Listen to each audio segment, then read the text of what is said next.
Hello everybody, this is AK Pandey here and welcome to you all AKP online chemistry classes. My dear student, today is the another amazing session of P block elements, and interesting fact is that for this is the final lecture. This will be the final lecture of P block elements and lecture number 20. I am going to ask this topic. So are you ready guys? Start this session. बताइए हमको फटाफट से comment section में। अपन लोग start करते हैं। तो सारे बच्चे आ गए हैं। जिस तरह से आपको हमेशा बताते आ रहे हैं कि 1 घंटे के लिए सारे डिस्ट्रैक्शन को बंद करिए और पढ़ाई पे फोकस करिए 1 घंटे के लिए। तो आज मजे की बात यह है कि आज आपका पी ब्लॉक चैप्टर खत्म हो जाएगा। बहुत सारे बच्चे का क्वेरी था, सर नया चैप्टर कब आएगा। डेफिनेटली ये थोड़ा चैप्टर लंबा खींच गया और जाहिर सी बात है डिटेल में आपको पढ़ना जरूरी था ये चैप्टर, क्योंकि बहुत ही वीवीआई चैप्टर है, खास करके लिए उन बच्चों को जो बच्चे नीट और आईआईटी जेईई का प्रिपरेशन कर रहे हैं। अगर आप प्रीवियस ईयर का क्वेश्चन आप उलट के देखोगे तो वहां पे मिनिमम 2 से 3 क्वेश्चन तो आता ही हर साल। किसी किसी साल 4 क्वेश्चन 5 क्वेश्चन भी पूछ दिया है। एडवांस में भी आता है, नीट में भी आता है। तो सोचो 3 से 4 क्वेश्चन अगर कंपटीशन में आ रहा है नीट और जेईई जैसे कंपटीशन में, तो बहुत ही इंपॉर्टेंट चैप्टर आपके अगर पॉइंट ऑफ एग्जामिनेशन और पॉइंट ऑफ व्यू से देखिए तो काफी इंपॉर्टेंट चैप्टर है। इसलिए हम उसको इग्नोर नहीं कर सकते थे और बहुत ही शानदार वे में अपन लोग पढ़े भी। जो बच्चे पढ़ते आ रहे हैं लेक्चर 1 से उनको बहुत ही मजा आ रहा होगा, वरना आप बीच से देखोगे तो फिर नहीं मजा आएगा। किसी भी चीज को आप स्टार्टिंग से करते हो तभी उसमें इंटरेस्ट आता है। मेहनत करिए। अभी भी जो बच्चे स्टार्टिंग से नहीं देख रहे हो स्टार्टिंग से जरूर देखिए, मेहनत करिए, एक दिन में 2 लेक्चर करिए, तब इंटरेस्ट आएगा। तो चलिए अपन लोग स्टार्ट करते हैं। आज देखिए अभी तक अपन लोग क्या कर चुके थे, आपको बता चुके हैं कि पूरे पी ब्लॉक में टोटल 6 ग्रुप तक पढ़ना है आपको, यानी कि टोटल 6 ग्रुप पढ़ना है। कहने का मतलब पूरे पी ब्लॉक की अगर बात करें तो पूरे पी ब्लॉक में आपका जो group 13, group 14, group 15, group 16, group 18 सारा का सारा क्या था। पी ब्लॉक में कौन कौन आता है, पी ब्लॉक की अगर बात करें तो पी ब्लॉक में कौन कौन सा एलिमेंट है आपका। ग्रुप 13, ग्रुप 13 से लेकर के ग्रुप 18 तक, ग्रुप 18 तक मीन्स बोले तो 6 डिफरेंट चैप्टर आपको पढ़ना था। और ये अपन लोग ग्रुप 17 तक तो कंप्लीट कर दिए और आज ग्रुप 18 हम लोग फिनिश कर देंगे। ग्रुप 18 में बहुत ज्यादा आपके सिलेबस में कुछ नहीं है पढ़ना। हम लोग एक सिंगल लेक्चर में, सिर्फ आज का लेक्चर में हम लोग ग्रुप 18 कंप्लीट कर लेंगे, जिसको आप इनर्ट गैस फैमिली कहते हो, जिसको आप नोबल गैस भी कहते हो। और आज आपका पी ब्लॉक खत्म हो जाएगा। तो चलिए अपन लोग स्टार्ट करते हैं। तो guys are you ready to start this session? तो चलिए अपन लोग स्टार्ट करते हैं। 1 मिनट रुक जाइए, अपन लोग स्टार्ट करने वाले हैं। देखिए जब भी आपको पी ब्लॉक पढ़ा रहे थे तो स्टार्टिंग हम लोग कहां से कर रहे थे, पहले तो जानेंगे कि इसमें से कौन कौन सा एलिमेंट है। आपको याद रखने का तरीका भी बता चुके हैं पहले से। तो इसी को बोलते हैं क्या, इसी को बोलते हैं अपन लोग नोबल गैस, या फिर इसी को बोले तो क्या ग्रुप 18।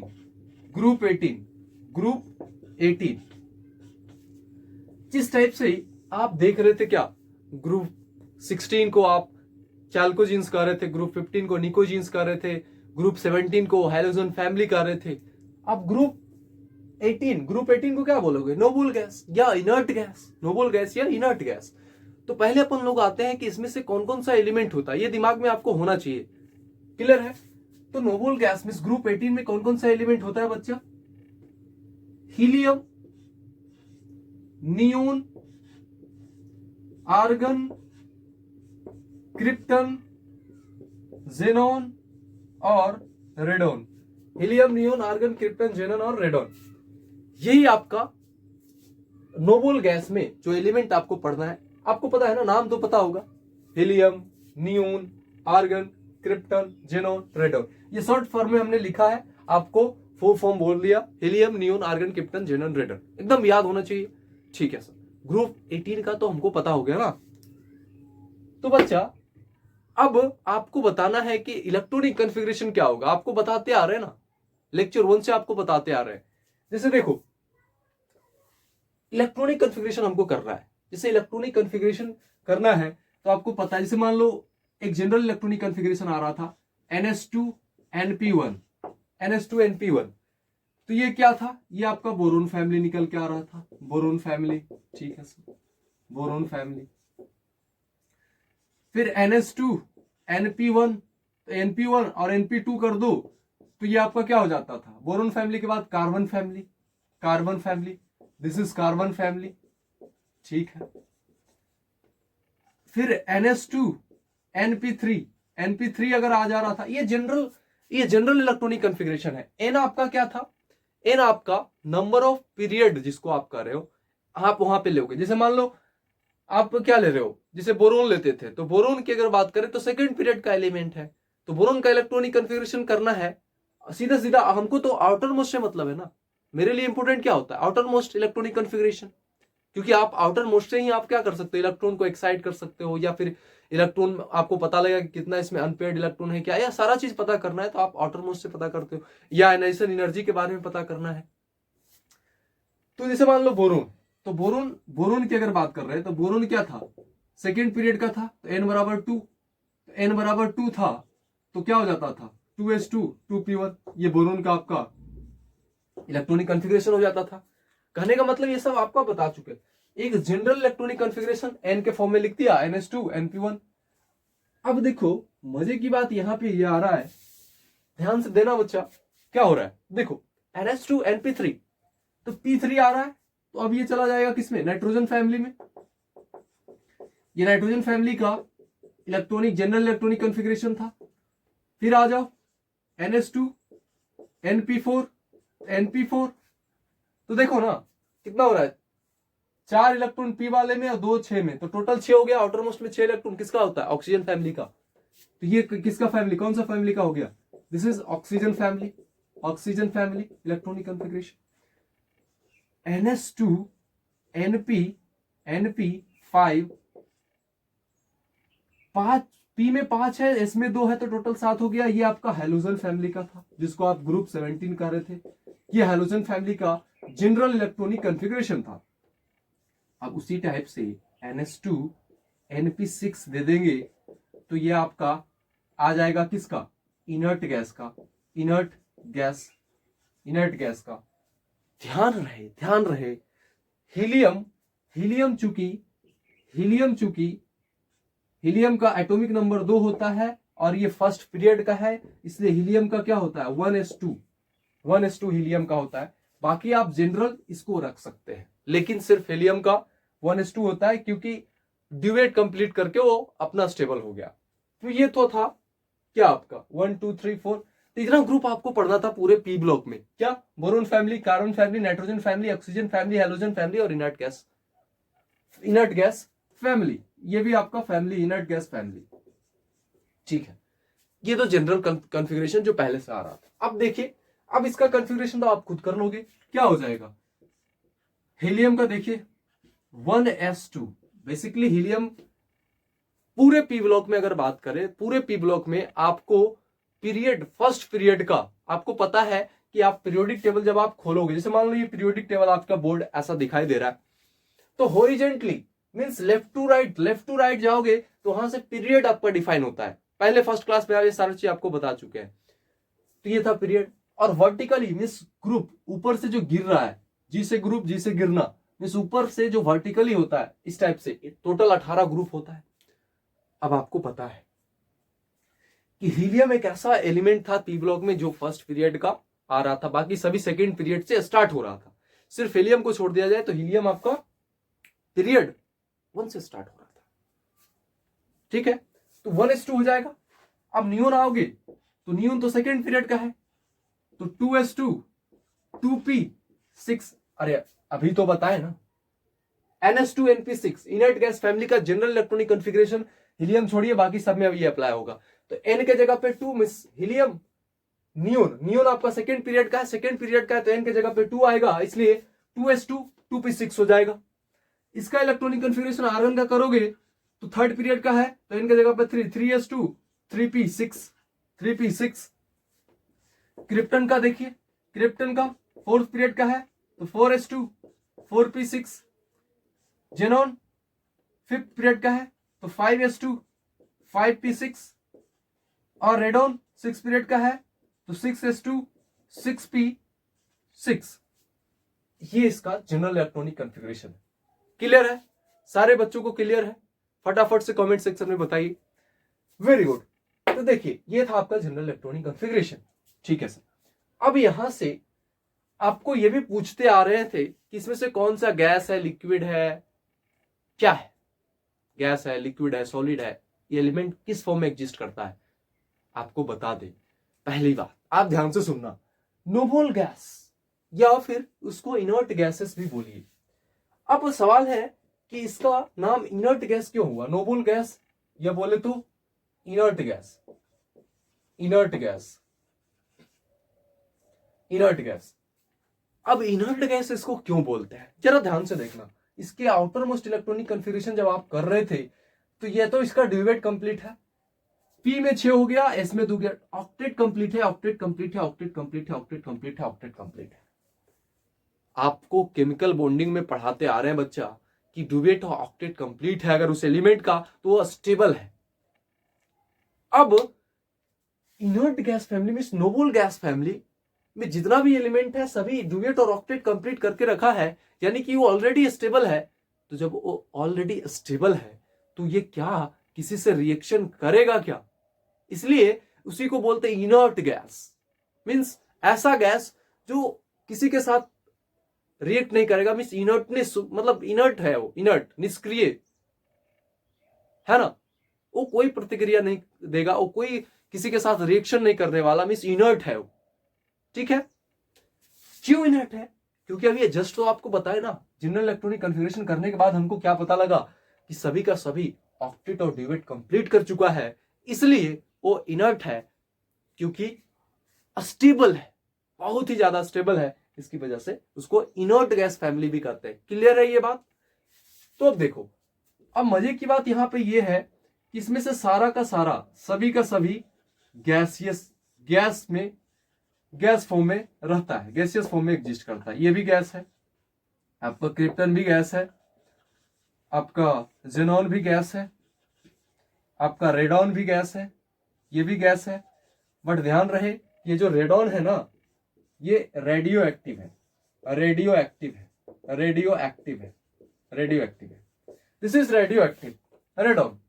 तो आपको बता चुके हैं कि रेडियो एक्टिव हमारे सिलेबस में नहीं है, नहीं पढ़ेंगे इसको। आप फिजिक्स में, मॉडर्न फिजिक्स में पढ़ लेना रेडियो एक्टिविटी के बारे में, वो आएगा चैप्टर, सिलेबस से हटा दिया गया केमिस्ट्री में, तो रेडियो एक्टिविटी नहीं पढ़ेंगे। तो अब देखो ये, अब सर गैस में कैसे एग्जिस्ट कर रहा है, ये किसको गैस गैस क्यों बोल रहे हैं? इनर्ट गैस, इनर्ट गैस ही इसलिए बोलते हैं कि सारा का सारा एलिमेंट तो ऑलरेडी गैस है। क्यों गैस है? अब देखना ध्यान से, आपको बता चुके हैं, ये आपको बताया है कि van der Waals force of attraction, van der Waals force of attraction, van der Waals force of attraction आपको बता चुके हैं कि केमिकल बॉन्डिंग जब आपको पढ़ा रहे थे, जो बच्चा केमिकल बॉन्डिंग रिवाइज करके आया एकदम फ्रैंकली समझ में आ जाएगा उसको।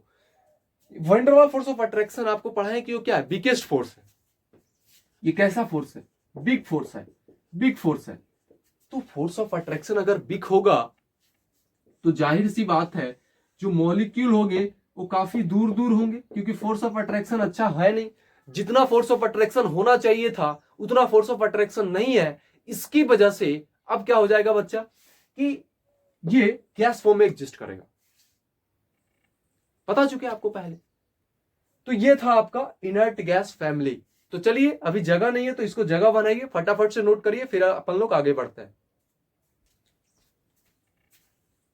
तो गाइस, अपन लोग नोबल फैमिली में अब देखते हैं कि उसका आयोनाइजेशन एनर्जी का ऑर्डर क्या होगा, आयोनाइजेशन एनर्जी इसमें क्या होगा, इलेक्ट्रॉन गेन इंथैल्पी क्या होगा, जिसको आप इलेक्ट्रॉन एफिनिटी एज ट्रीट कर रहे थे। तो यहाँ पे देखते हैं आयोनाइजेशन एनर्जी क्या कहता है, इलेक्ट्रॉन गेन इंथैल्पी क्या कहता है, क्या होता है यहाँ पे। तो देखिए ध्यान से, आयोनाइजेशन एनर्जी अब पढ़ेंगे अपन लोग। तो देखिए आयोनाइजेशन एनर्जी अगर सिंपल डिफाइन करें अपन लोग, तो कोई भी एटम उसको अगर आप आयन में कन्वर्ट करते हो, तो एटम को आयंस में कन्वर्ट करने के लिए जो एनर्जी आप रिक्वायर्ड होता है उसी को बोलते हैं आयनाइजेशन एनर्जी। अब सवाल आया होगा कि सर आयंस तो दो तरह के हो जाते हैं, एक कैटायन और एक अनायन। तो कैटायन और दूसरा एनायन, तो दो तरह का आपका आयंस हो गया, कैटायन और एनायंस। तो सवाल है कि सर कैटायन बनेगा, एटम से कैटायन बनेगा, कैटायन को भी आयंस बोलेंगे और एनायंस को भी आयंस ही बोलेंगे। तो कैटायन बनने के लिए उस एटम को जो एनर्जी चाहिए वो एनर्जी आयनेशन एनर्जी कहलाता है। क्लियर है?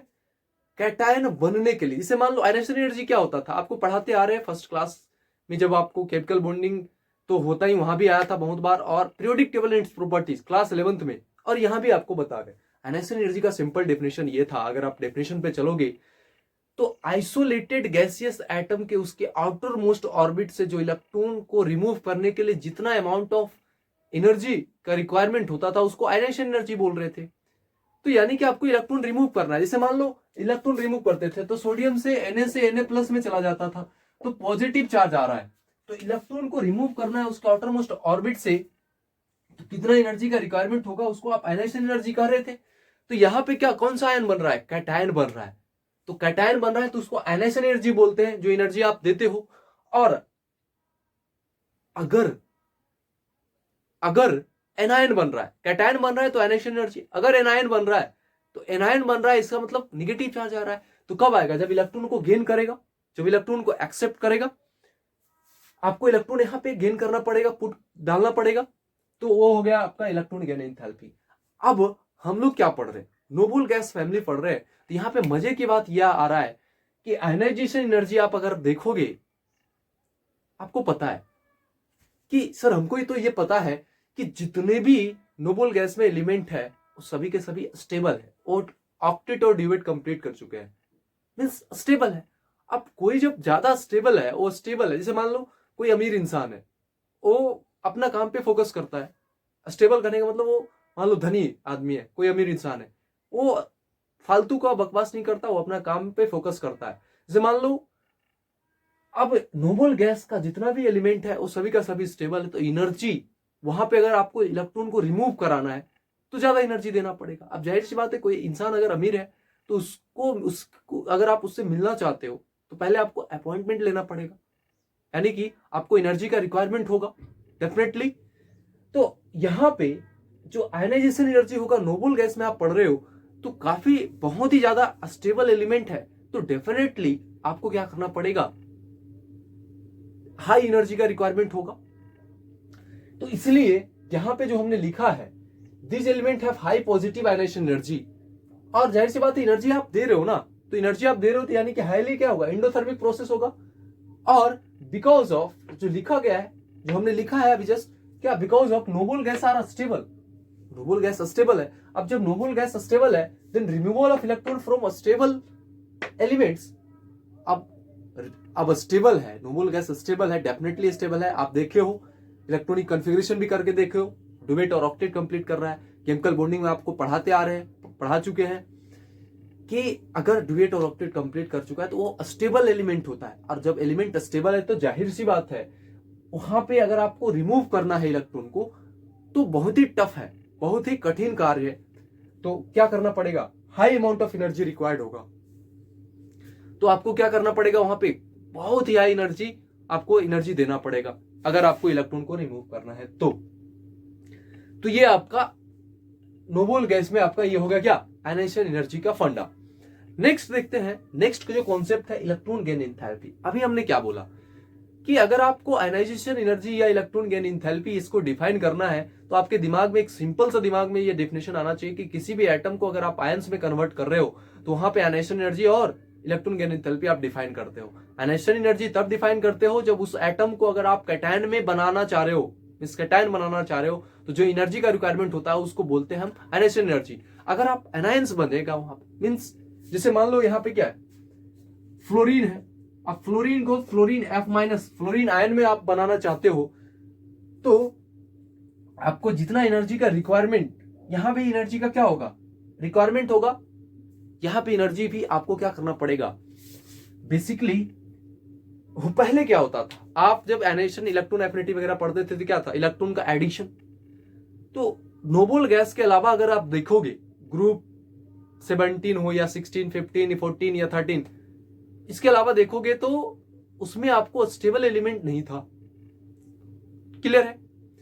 तो आपको क्या करना पड़ रहा था, आप अगर आप ऐड कर रहे होते तो सिंपली मान लो इलेक्ट्रॉन का attraction any kind of attraction associated with element, वहां पे एक्सोथर्मिक प्रोसेस होगा। बट यहां पे बेसिकली क्या होगा ना, यहां पे जितना भी एलिमेंट है उसका नेगेटिव इलेक्ट्रॉन गेन एंथैल्पी होगा, क्योंकि नोबल गैस जो होगा, क्यों होगा, क्योंकि नोबल गैस जो है, क्योंकि नोबल गैस जो होता है वो क्या करता है, वो ऑलरेडी स्टेबल है इलेक्ट्रॉन। ठीक है, जब स्टेबल है तो उस गैसेस के पास पॉजिटिव गेन एंथैल्पी होगा। गेन एंथैल्पी क्या होगा, पॉजिटिव गेन एंथैल्पी होगा। तो रीजन सेम है, नोबल गैस का स्टेबल कॉन्फ़िगरेशन होता है। क्लियर है?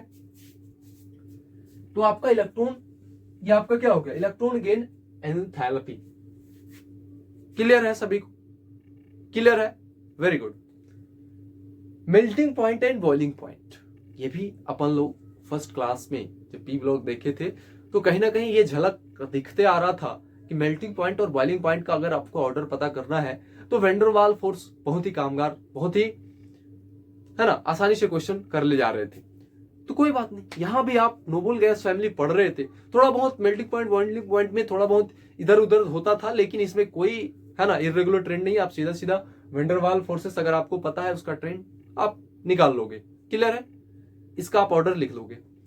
वैन डर वाल फोर्स, अगर आपको मेल्टिंग पॉइंट बॉइलिंग पॉइंट का ऑर्डर आ रहा है नोबल गैस फैमिली में, तो आप क्या करेंगे, वैन डर वाल फोर्स देखिए कि वैन डर वाल फोर्स किस में ज्यादा लग रहा है। अब van der Waals force sir क्या होता है, वैन डर वाल फोर्स आपको पता है कि मॉलिक्यूलर वेट के डायरेक्टली प्रोपोर्शनल होता है। अब जैसे पीरियोडिक टेबल में as we go down the group molecular weight increases करता है। अब जो मॉलिक्यूलर वेट इंक्रीज करेगा तो यानी कि van der Waals force increase करेगा, और जाहिर सी बात है जब ये वैन डर वाल फोर्स अगर इंक्रीज कर रहा है तो मेल्टिंग पॉइंट और बॉइलिंग पॉइंट भी आपका क्या करेगा, इंक्रीज करेगा। अरे क्या बोले आप, जैसे जैसे पीरियोडिक टेबल, जैसे ऊपर हीलियम था, नियोन, आर्गन, क्रिप्टन, जेनन और रेडन, हीलियम से स्टार्ट हुआ, नीचे जा रहे नीचे जा रहे रेडन पे आ रहे। तो जैसे जैसे आप ऊपर से नीचे आते हो पीरियोडिक टेबल में आपका मॉलिक्यूलर वेट बढ़ता है। तो जब मॉलिक्यूलर वेट बढ़ रहा है तो क्या हो रहा है, वैन डर वाल फोर्स बढ़ रहा है, और जब वैन डर वाल फोर्स बढ़ेगा तो मेल्टिंग पॉइंट और boiling point directly proportional to van der Waals force.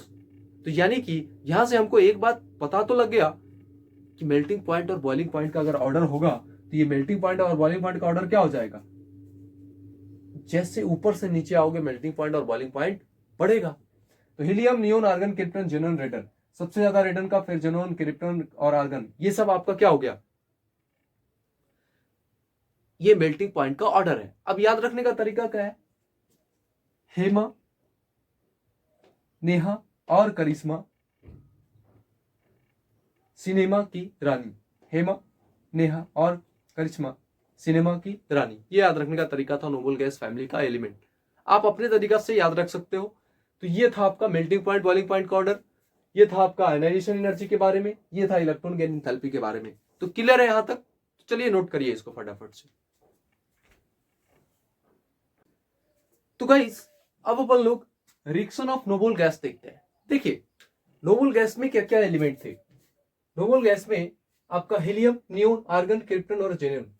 अब इसका एक एक करके रिएक्शन देखते हैं कि रिएक्शन सबसे पहले जानेंगे कि सिलेबस पे आपका किसका रिएक्शन पढ़ना है, कौन रिएक्ट करता है कौन रिएक्ट नहीं करता है, आपके सिलेबस में कौन सा रिएक्शन पढ़ना है वही पढ़ेंगे। तो देखिए हीलियम, नियोन, आर्गन, पहली बात तो ये कि ये रिएक्शन शो नहीं करता।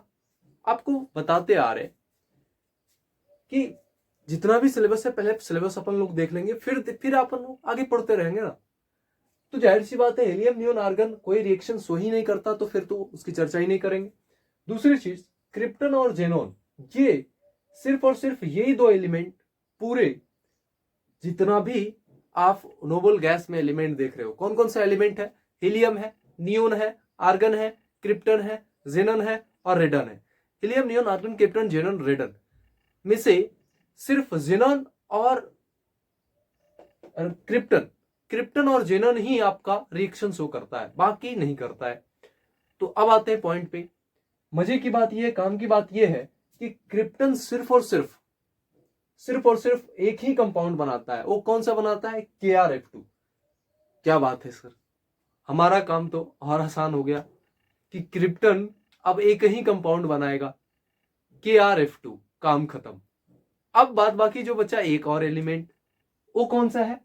वो है जेनॉन। तो जेनॉन जो है वो सिर्फ और सिर्फ कंपाउंड्स करेगा कौन सा? जो आपका इलेक्ट्रोनिगेटिव एलिमेंट जैसे ऑक्सीजन हो गया या फ्लोरीन हो गया, इसके साथ आपका जेनॉन क्या करेगा? रिएक्शन करेगा। फिर से सुनिए ध्यान से, आपके सिलेबस में क्या क्या था पढ़ना, सिर्फ सिलेबस क्या, क्रिप्टन और जेनॉन ही रिएक्शन को शो करता है, और उसमें से भी आपके पूरे सिलेबस में सिर्फ जेनॉन का ही रिएक्शन आपको मिलेगा। क्रिप्टन का सिर्फ एक ही कंपाउंड बनाता है, वो है KrF2। तो बाकी तो अपन लोग किसका रिएक्शन पढ़ेंगे? जेनॉन का। तो देखिए ध्यान से, कंपाउंड भी किसका पढ़ेंगे? जेनॉन का, क्योंकि मोस्ट ऑफ द यही मिलने वाला है। और आपको बता दे कि जेनॉन फॉर्म करता है compound electronegative atom like oxygen और फ्लोरीन। ऑक्सीजन और फ्लोरीन के साथ मिलकर के वो क्या बनाता है? कंपाउंड बनाता है। कौन सा? जेनॉन। अब आते हैं एक एक करके देखते हैं उसका रिएक्शन। अगर अपन लोग जेनॉन का रिएक्शन फ्लोरीन के साथ करेंगे तब क्या बनेगा, देखना ध्यान से। लेबोरेटरी में जब वो प्रिपेयर कर रहा था, देखा क्या कि देखो, आप लेबोरेटरी जाओगे, लैब में आप क्या करते हो? प्रैक्टिकली करते हो ना, प्रैक्टिकली करते हो। मान लो किसी चीज के बारे में आपको फर्स्ट टाइम पता नहीं है, तो आप क्या करते हो? पहले बहुत बार उसको ट्राई करते हैं, बहुत बार ट्राई करते हैं। दुनिया संसार का कोई भी रिएक्शन है, फर्स्ट टाइम में ऐसा नहीं कि आप जो पढ़ रहे हो वो पढ़ के आप सीधा सीधा कर ले जा रहे हो, या फिर फर्स्ट टाइम सिर्फ पढ़ के ही आ गया था, ऐसा कुछ भी नहीं। पहले बहुत सारे साइंटिस्ट क्या करते हैं? रिसर्च करते हैं उस कंपाउंड पे, उस केमिकल रिएक्शन पे रिसर्च करते हैं। उसके बाद वो प्रैक्टिकली जाके उसको एक्सपेरिमेंट करते हैं, लेबोरेटरी में जाके एक्सपेरिमेंट करते हैं।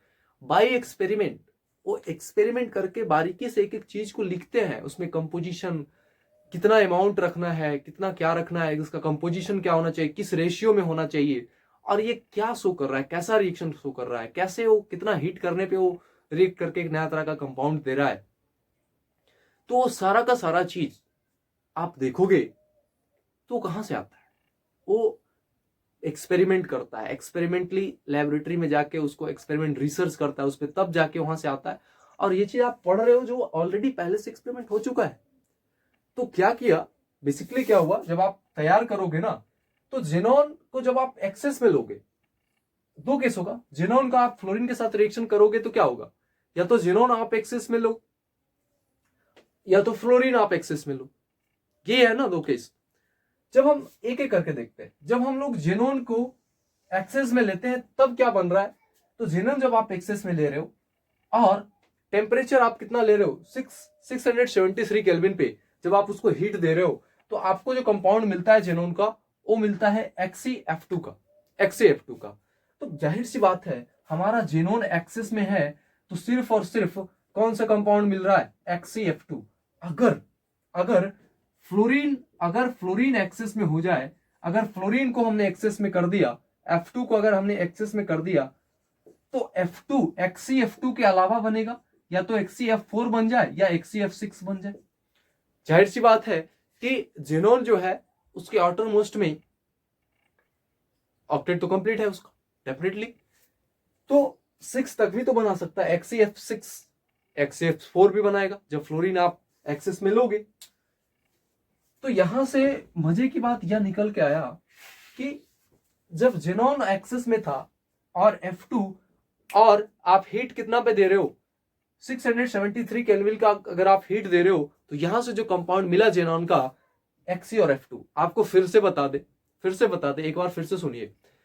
आपके सिलेबस का पूरे जितना भी आप पढ़ रहे हो, बहुत ही आसान हो गया आपका नोबल गैस फैमिली, क्योंकि उसमें तो दो ही कंपाउंड के बारे में आपको पढ़ना है, दो ही के रिएक्शन पढ़ना है आपको, जेनॉन और क्रिप्टन। और क्रिप्टन में भी एक ही कंपाउंड बनाता है।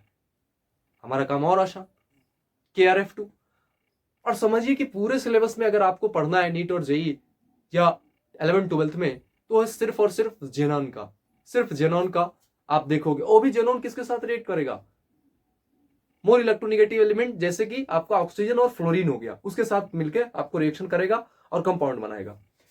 अब देखिए, अगर हम लोग फ्लोरीन लेते हैं एक्सेस में, तो जब हम फ्लोरीन को एक्सेस में लेंगे, तो जाहिर सी बात है, जब हम जिनोन को एक्सेस में ले रहे थे, जिनोन को एक्सेस में ले रहे तो क्या बन रहा था, XeF2।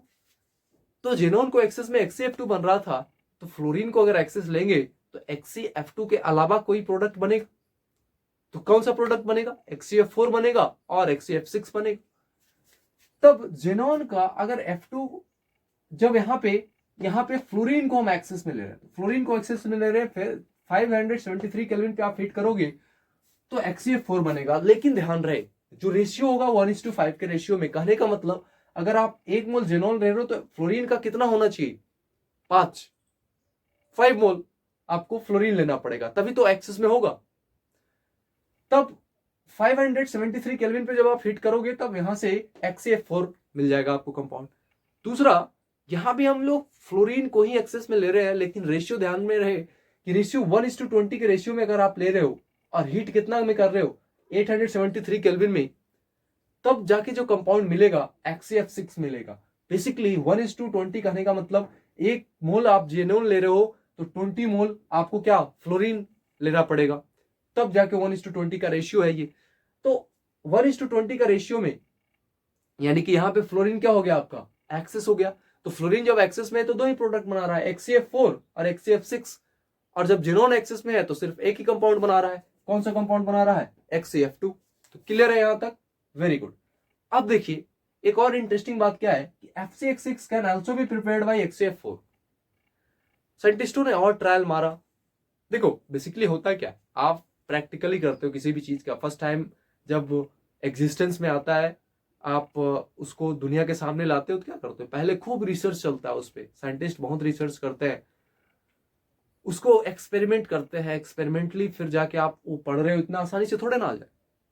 फिर वो एक्सपेरिमेंट करके देखा कि क्या हम XeF4 जो था हमारा, उस XeF4 को अगर अपन लोग O2F2 के साथ रिएक्शन कराते हैं तब वहां भी हमको क्या, कौन सा कंपाउंड मिल गया, XeF6 मिल गया और साथ में O2, तो यहां भी XeF6 बन गया। तो एक और तरीका है कि अगर आप XeF6 बनाना चाहते हो या प्रिपेयर करना चाहते हो, किससे, XeF4 से भी आप प्रिपेयर कर सकते हो। देखो बेसिकली है क्या, O2F2 जो है, O2F2 एक गुड फ्लोरिनेटिंग एजेंट है। तो XeF4 का O2F2 के साथ जब आप रिएक्शन कराओगे तो O2F2, ये वाला जो O2F2 है ये गुड फ्लोरिनेटिंग एजेंट है। कहने का मतलब अच्छा फ्लोरीन ऐड कर देता है, तो गुड फ्लोरिनेटिंग एजेंट है। तो यहां से क्या बन जाएगा, XeF6 और प्लस O2। तो यहां तक क्लियर है। So O2F2 will add fluorine to form to किसमें, XeF4 में। XeF4 में O2F2 में फ्लोरीन ऐड हो गया तो यहां से हमको XeF6 मिल गया। तो क्लियर है यहां तक, तो चलिए नोट करिए इसको फटाफट से। तो गाइस अभी तक आपने जितना पढ़ा है हाइड्रोलिसिस रिएक्शन में, अब देखते हैं अपन लोग hydrolysis reaction of noble gases में क्या क्या पढ़ना है। हाइड्रोलिसिस रिएक्शन ऑफ किसका किसका पढ़ना है, XeF2, XeF4 और XeF6। XeF2, XeF4 और XeF6 का अपन लोग हाइड्रोलिसिस रिएक्शन देखते हैं। देखिए अब तक जितना आप पढ़े हो hydrolysis reaction, don't get confuse, क्योंकि अब जो अपन लोग पढ़ने वाले हैं वो नोबल गैस का है और ये क्या है, डिफरेंट ग्रुप है, तो इसका रिएक्शन भी अलग तरह से देखेंगे। और अभी तक आप जितना देखते आ रहे थे हाइड्रोलिसिस रिएक्शन में, उसको अभी आप साइड रखिए। आइए देखिए XeF6 हाइड्रोलिसिस रिएक्शन में आप H2O के साथ रिएक्शन कराओ, मीन्स आप हाइड्रोलिसिस कर रहे हो तो यहाँ पे H2O एक्सेस में। जब आप पार्शियल हाइड्रोलिसिस करोगे तो वहां H2O एक्सेस में नहीं रहेगा, तो वहां पार्शियल हाइड्रोलिसिस में अलग प्रोडक्ट आएगा, हाइड्रोलिसिस में अलग प्रोडक्ट आएगा। तो यहां पे देखिए आपको बताया है कि XeF6 और H2O, तो आप हाइड्रोलिसिस कर रहे हो तो मैचिंग वाला प्रोडक्ट बनता है। यहाँ पे मैचिंग ऑक्सीडेशन स्टेट का वाला प्रोडक्ट बनता है। तो यहाँ पे ऑक्सीडेशन स्टेट जेनोन का कितना है, +6, तो +6 वाला ही प्रोडक्ट बनेगा XeO3। तो यहां भी जेनोन का +6 में है, ठीक है, ये तो समझ में आ रहा है। अगर एक चीज और आपको बताए थे हाइड्रोलिसिस रिएक्शन में, क्या कि अगर मान लो यहाँ पे कार्बाइड होता था, जैसे कार्बन का आप कार्बन फैमिली में पढ़ रहे थे, नाइट्रोजन फैमिली में जब आप हाइड्रोलिसिस रिएक्शन देख रहे थे तो वहां पे नाइट्रोजन में अमोनिया गैस, नाइट्रोजन का गैस निकलता था, अमोनिया फास्फोरस का गैस होता था। कार्बन में कार्बाइड निकलता था, मीथेन। कार्बाइड में अगर आप पढ़ते थे, कार्बाइड का हाइड्रोलिसिस कराते थे तो वहां पे मीथेन गैस बनता था। बट यहाँ पे फ्लोरीन का कोई गैस नहीं रिलीज करता, इसकी वजह से आप क्या, फ्लोराइड का गैस नहीं, फ्लोरीन का गैस नहीं बनेगा, बल्कि क्या बनेगा यहाँ पे, आप ऑक्साइड बनाओगे, उतना ही ऑक्सीडेशन स्टेट वाला। क्लियर है? तो इसीलिए बोले यहाँ पे थोड़ा सा स्लाइटली डिफरेंट है। आप पीछे क्या देखे थे, अगर नाइट्रोजन फैमिली में रहता था तो अमोनिया गैस बना देते थे, उतना ही ऑक्सीडेशन स्टेट का। लेकिन यहाँ पे आप क्या, उसका ऑक्साइड बन जाएगा +6 वाला, और साथ में HF। मजे की बात यह है कि HF सभी में रहेगा ही। HF चाहे आप XeF2 का हाइड्रोलिसिस कराओ, या फिर आप XeF6 का हाइड्रोलिसिस कराओ, या फिर आप XeF4 का हाइड्रोलिसिस कराइए, सारा का सारा जितना भी आ रहा है ये सभी में HF डेफिनेटली बनेगा एज अ प्रोडक्ट।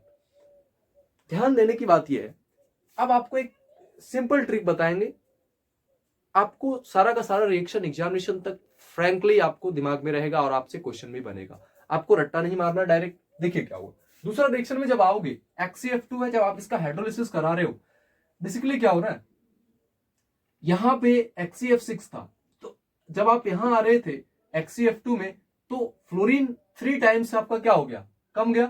तो फ्लोरीन 3 टाइम्स कम गया, तो इसके प्रोडक्ट में आप ऑक्सीजन जो है, यहाँ पे 3 ऑक्सीजन है, तो इस ऑक्सीजन को भी आप 3 टाइम्स क्या कर देंगे, कम कर देंगे। तो 3 टाइम्स जब आप कम करोगे तो क्या प्रोडक्ट बनेगा, देखिए यहां पे ध्यान से, एक्सी बनेगा, वेरी गुड। और HF तो सभी में बनेगा, प्लस आप HF लिख दो। अब जाहिर सी बात है कि 3 टाइम्स ऑक्सीजन आपका क्या हुआ, कमा है। क्यों कमा, क्योंकि यहाँ पे 3 टाइम्स आपका फ्लोरीन F2 भी, 3 टाइम्स फ्लोराइड F2 भी आपका क्या हो जा रहा है, कम हो जा रहा है। तो इसके अनुसार जब आप प्रोडक्ट लिखोगे तो 3 टाइम्स आप ऑक्सीजन कम कर दो, तो यहाँ पे Xe होगा प्लस HF, और जो ऑक्साइड, जो ऑक्सीजन यहाँ पे 3 टाइम्स कमा है, वो ऑक्सीजन अब क्या हो जाएगा, O2 गैस में चला जाएगा, वो आपको यहाँ पे O2 भी मिलेगा। अब ये दो रिएक्शन अगर आप अपने मन से लिख ले जा रहे हो, तो XeF4 का जब आप हाइड्रोलिसिस करोगे, वेरी सिंपल, क्या करना है आपको, XeF4 में जब आप हाइड्रोलिसिस करोगे, तो जो XeF6 का हाइड्रोलिसिस में जो प्रोडक्ट निकल के आया, XeF2 में जो प्रोडक्ट निकल के आया, उस सारे कंपाउंड को आप इसके प्रोडक्ट में आप लिख दीजिए। तो XeF6 का जब आप हाइड्रोलिसिस करा रहे थे, तो प्रोडक्ट निकल के क्या आ रहा था, XeO3 प्लस HF। और XeF2 का जब आप हाइड्रोलिसिस करा रहे थे, तो प्रोडक्ट क्या आ रहा था, Xe plus HF plus O2। इस दोनों को आप मिला दीजिए, लिख दीजिए, ये आपका XeF4 का जब आप हाइड्रोलिसिस कराओगे तो उसका प्रोडक्ट निकल के आ जाएगा। क्या प्रोडक्ट आएगा, तो इस दोनों को देखिए ध्यान से, जेनॉन है XeF2 में, लिख दिया, XeO3 है, लिख दिया, HF और HF तो दोनों कॉमन है इसमें, तो आप एक HF लिख दीजिए, आपका काम हो जाएगा। तो एक HF है, HF इसमें भी, HF सभी में बनेगा। हाइड्रोलिसिस आप करा रहे हो XeF2, XeF4, XeF6, तो HF सभी में प्रोडक्ट बन रहा है। यहां तक क्लियर है सभी को? तो क्या बन जाएगा, HF प्लस O2। तो ये था आपका hydrolysis reaction of XeF2, XeF4 और XeF6। क्लियर, माइंड में सेट हो गया होगा पढ़ाने टाइम। अब सेकंड है, सेकंड जो आते हैं VVI है, इंपोर्टेंट है, डेफिनेटली इंपोर्टेंट है, ये इस टाइप का रिएक्शन आता रहता है। नेक्स्ट इंपोर्टेंट टॉपिक है पार्शियल हाइड्रोलिसिस ऑफ XeF6। अब XeF6 का अपन लोग पार्शियल हाइड्रोलिसिस देखते हैं। देखिए पार्शियल हाइड्रोलिसिस और हाइड्रोलिसिस में अंतर क्या है। बेसिकली हाइड्रोलिसिस जब आप कर रहे थे तो यहां पे आपका H2O एक्सेस में था, पार्शियल हाइड्रोलिसिस में यहां H2O अब एक्सेस में नहीं रहेगा। तो जाहिर सी बात है जब H2O यहां पे एक्सेस में नहीं रहेगा तो प्रोडक्ट भी क्या होगा, अलग बनेगा।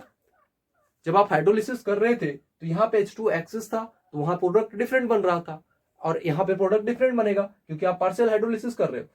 अब देखो प्रोडक्ट आपको रटना नहीं है, आपको ट्रिक क्या बता रहे हैं, ट्रिक देखिए। बेसिकली ट्रिक क्या है, इस प्रोडक्ट का आप खुद से लिख सकते हो। ऐसा पढ़िए, ऐसा पढ़िए कि किसी भी रिएक्शन का आप उसको अपने मन से आप लिख सके। अगर आप तो ट्रिक देखिए, हमारा ट्रिक क्या है, XeF6 प्लस H2O, यहां पे देखिए ध्यान से, आपको रिएक्शन आप सीधा सीधा रट लेते हो, रटना नहीं है आपको। देखिए ध्यान से, बेसिकली आपको इसका प्रोडक्ट लिखना है। क्या करेंगे, यहां पे देखिए XeF6 में कितना फ्लोरीन है, 6 फ्लोरीन है, और क्या है आपके पास H2O है। इस H2O में 2 हाइड्रोजन है और एक मॉलिक्यूल H2O में 2 हाइड्रोजन है और एक ऑक्सीजन है।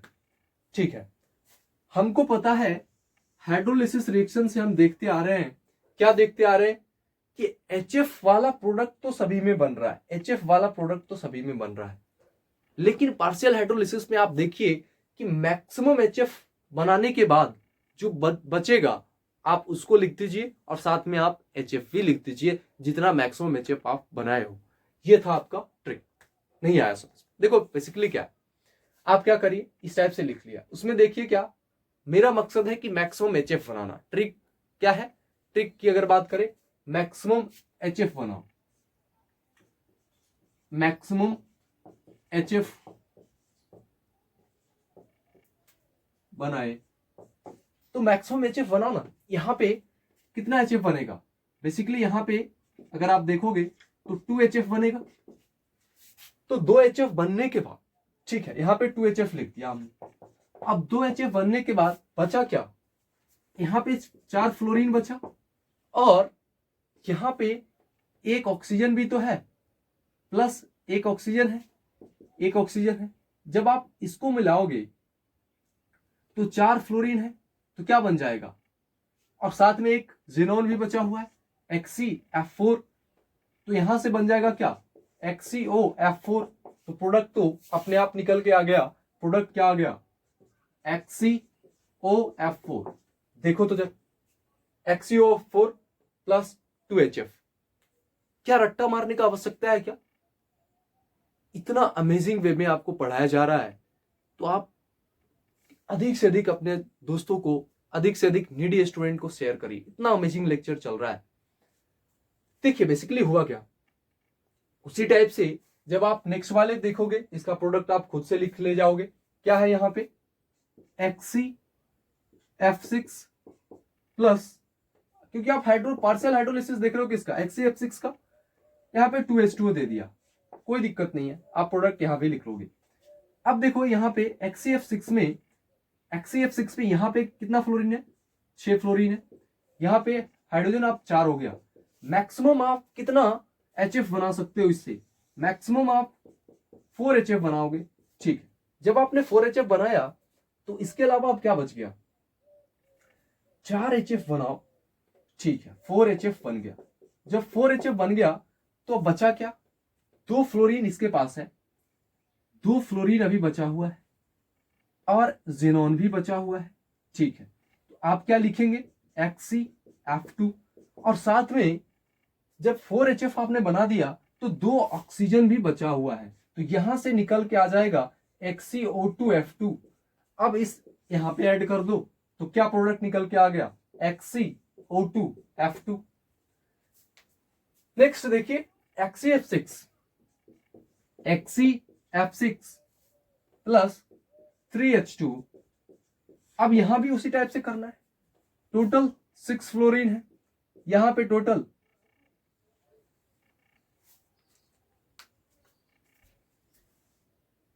अब यहां पे देखिए, यहां पे 3 मॉलिक्यूल H2O का है, यानी कि 6 हाइड्रोजन है।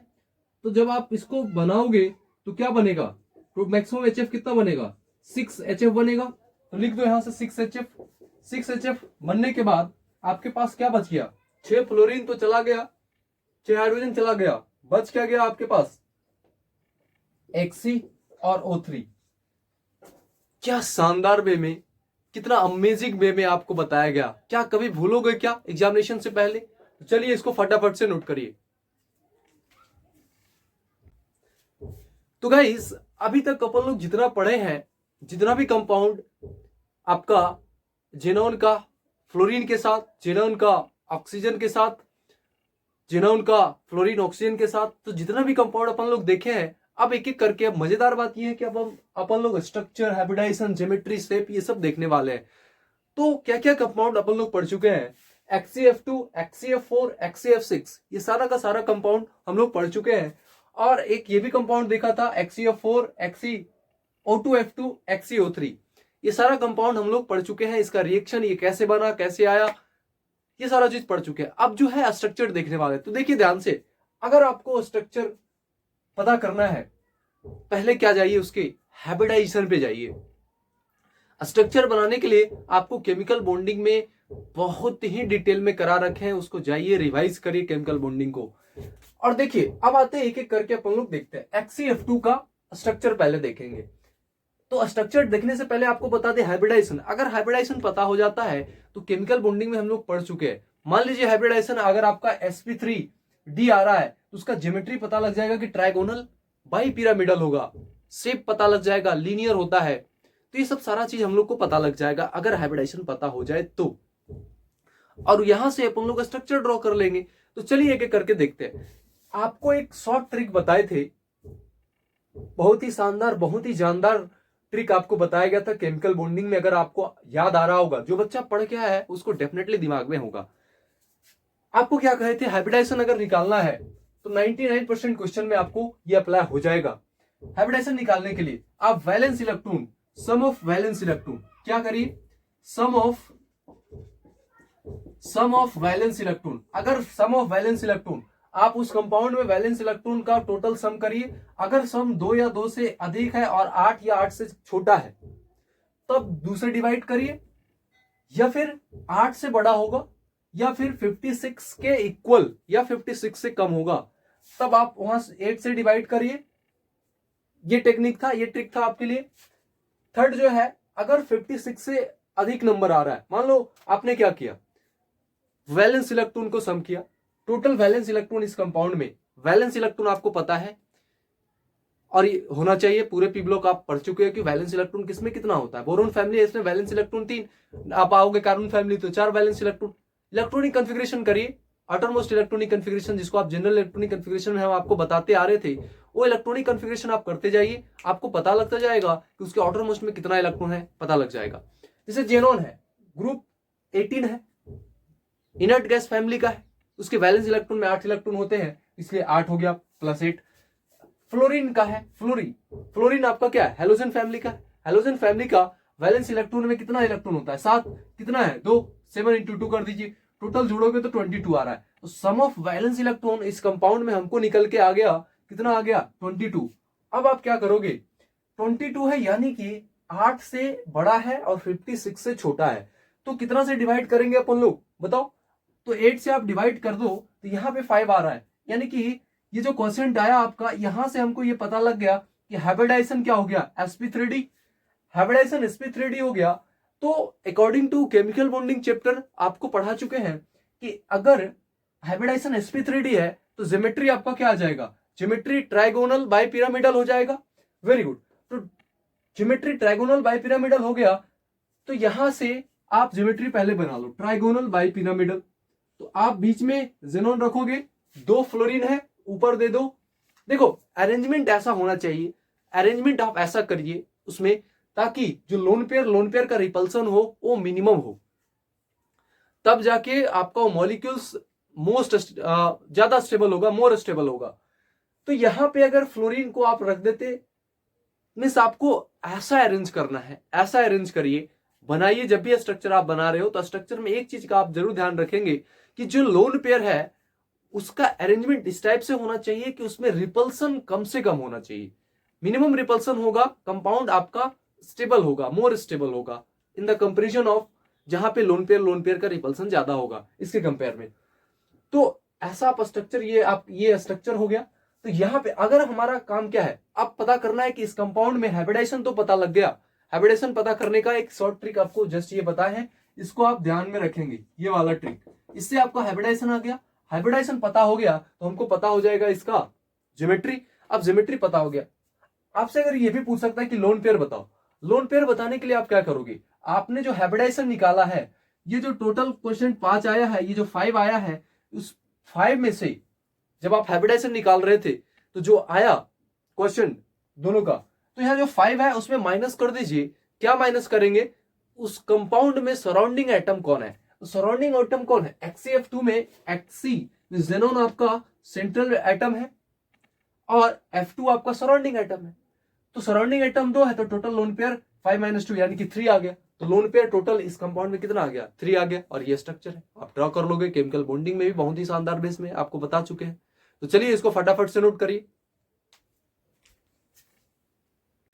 तो गाइस नेक्स्ट कंपाउंड जो हमारा है उसका हाइब्रिडाइजेशन देखेंगे, उसका स्ट्रक्चर देखेंगे, उसका शेप क्या होता है। तो नेक्स्ट कंपाउंड आपके स्क्रीन पे है XCF4।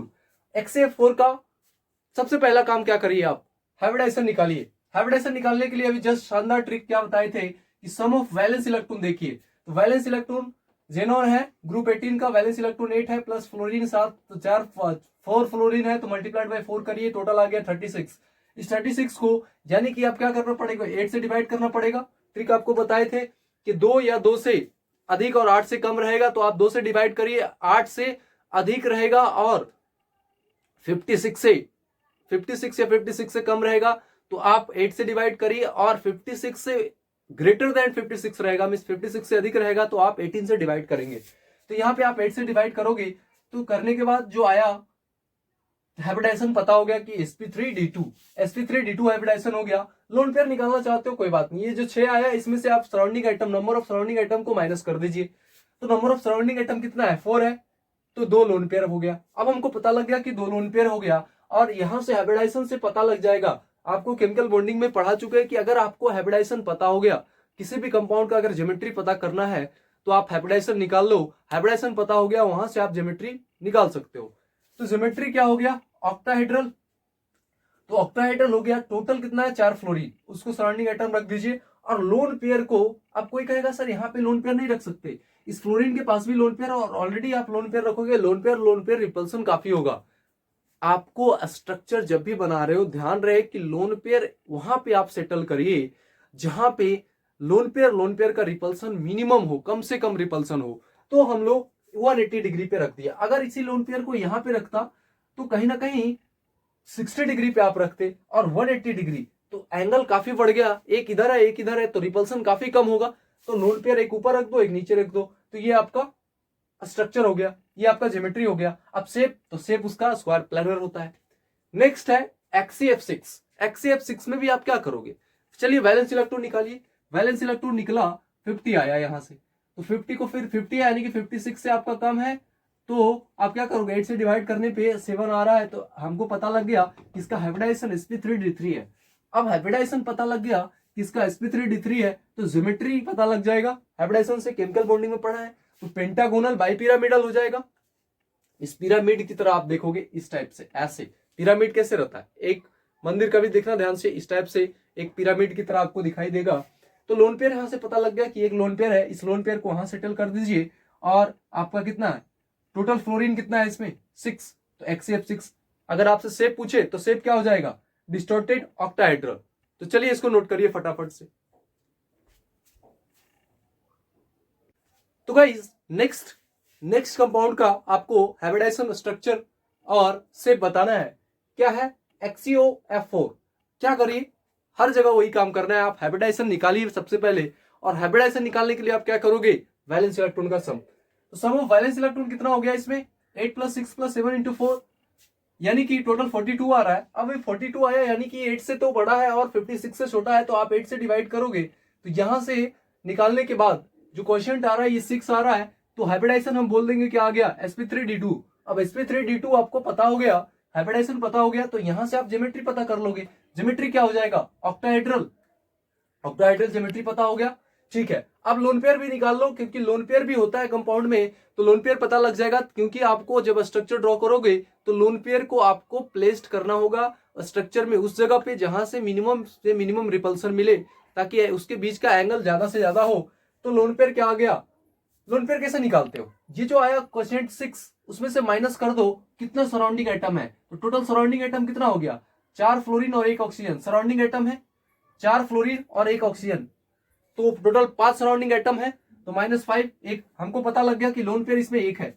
अब कैसे बनाओगे, तो ये आपका स्ट्रक्चर हो गया जो आपको केमिकल बॉन्डिंग में पढ़ा चुके हैं, इसलिए यहां पे थोड़ा फास्ट तेजी से निकल रहे हैं, क्योंकि ये सारा स्ट्रक्चर आपको केमिकल बॉन्डिंग में आया था, बताए थे इस टाइप का स्ट्रक्चर ड्रॉ करने के लिए बहुत बार आया है। तो देखिए अब शेप की बात करें, स्क्वायर पिरामिडल शेप कैसा हो जाता है इसका, स्क्वायर पिरामिडल, ये स्क्वायर दिख रहा है और पिरामिड की तरह अगर आप कनेक्ट करोगे तो स्क्वायर पिरामिडल हो गया। अब XCO2F2 का नेक्स्ट कंपाउंड हमारा क्या है, XCO2F2।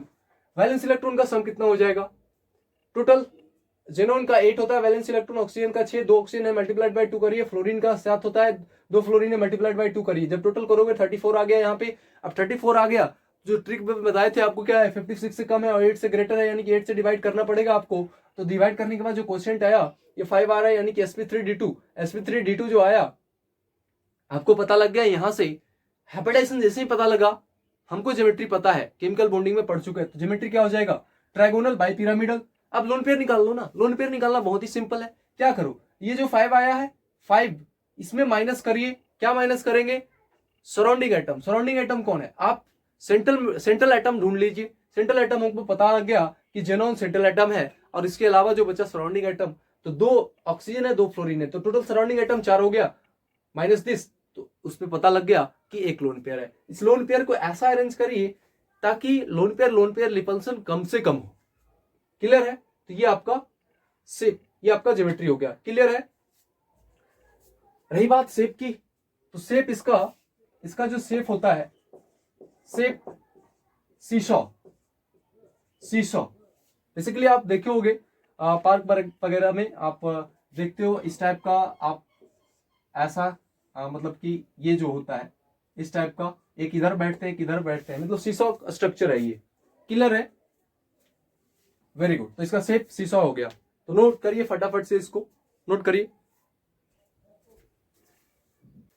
तो गाइस नेक्स्ट जो कंपाउंड है हमारा XeO3 का, इसका भी आपको हाइब्रिडाइजेशन शेप और स्ट्रक्चर बताना है। आप क्या करेंगे, वैलेंस इलेक्ट्रॉन निकालिए। सम ऑफ वैलेंस इलेक्ट्रॉन जेनोन आपका ग्रुप 18 का 8 इलेक्ट्रॉन है, इसके आउटर मोस्ट में इसका 6 है, 6 मल्टीप्लाइड बाय 3 करेंगे, 3 ऑक्सीजन है तो 18 हो गया, टोटल 26 आ गया। अब 26 को डिवाइड करेंगे कितना से, 8 से डिवाइड करेंगे, तो जो क्वेश्चन निकल के आएगा, एक बार 3 बार में 3 टाइम्स लगाएंगे 24, फिर बच गया 2 टाइम्स लगाएंगे 1, तो आ गया 4 आ गया। इसका मतलब हाइब्रिडाइजेशन निकल के आ गया sp3, 3 p का और एक इसका ऑर्बिटल मिक्स होगा आपस में, तो sp3 हो गया। sp3 जैसे ही आया दिमाग में चमका, अच्छा केमिकल बॉन्डिंग में सर क्या पढ़ाए थे, यानी कि आपका ज्योमेट्री क्या हो जाएगा, टेट्राहेड्रल। अब लोन पेयर निकालना चाहते हो, लोन पेयर निकाल लो। टोटल कितना है 4, नंबर ऑफ सराउंडिंग एटम कितना है 3 है, -3, लोन पेयर पता लग गया, तो ये आपका स्ट्रक्चर हो गया। गाइस इतना अमेजिंग लेक्चर पी ब्लॉक का चला है। डेफिनेटली पी ब्लॉक आपका काफी इंपॉर्टेंट चैप्टर था और बहुत ही औसम वे में अपन लोग कंप्लीट किए। टोटल 20 लेक्चर लगे हैं पी ब्लॉक में, और आपको गारंटेड कर रहे हैं कि जो बच्चा लेक्चर 1 से बात किया है, अच्छे से देखा है, पढ़ा है, चीजों को समझा है और क्वेश्चन का प्रैक्टिस करते गया है, कहीं से भी क्वेश्चन मिल रहा है, वो अपने एग्जामिनेशन ओरिएंटेड क्वेश्चन का अगर प्रैक्टिस किया, उस लेवल का क्वेश्चन का प्रैक्टिस किया है, आपको गारंटेड कर रहे हैं एक भी क्वेश्चन एग्जामिनेशन में नहीं छूटेगा आपसे। आपको इतना शानदार वे में पी ब्लॉक पढ़ाए हैं, और हर साल 3 to 4 क्वेश्चन आता है, यानी कि बहुत मायने रखता है 3 to 4 क्वेश्चन कंपटीशन के एग्जामिनेशन में। तो आज बहुत ही खुशी का दिन है कि आज एक बहुत ही बड़ा अध्याय का आज समापन हो गया। पी ब्लॉक एलिमेंट्स आपका आज खत्म होता है। तो माय डियर स्टूडेंट, मिलेंगे नेक्स्ट क्लास में एक नए चैप्टर के साथ। आप लोग कमेंट सेक्शन में जरूर से जरूर प्लेस करिए कि नया चैप्टर कौन सा स्टार्ट करना है, जरूर बताएंगे। तो तब तक के लिए आप लोग पढ़ते रहिए, स्वस्थ रहिए, खुश रहिए और पढ़ाई करते रहिए कंसंट्रेशन से। बहुत ही बड़ा अध्याय का समापन हो गया। मिलेंगे नेक्स्ट लेक्चर में नए चैप्टर के साथ, तब तक के लिए बाय बाय, साइनिंग ऑफ।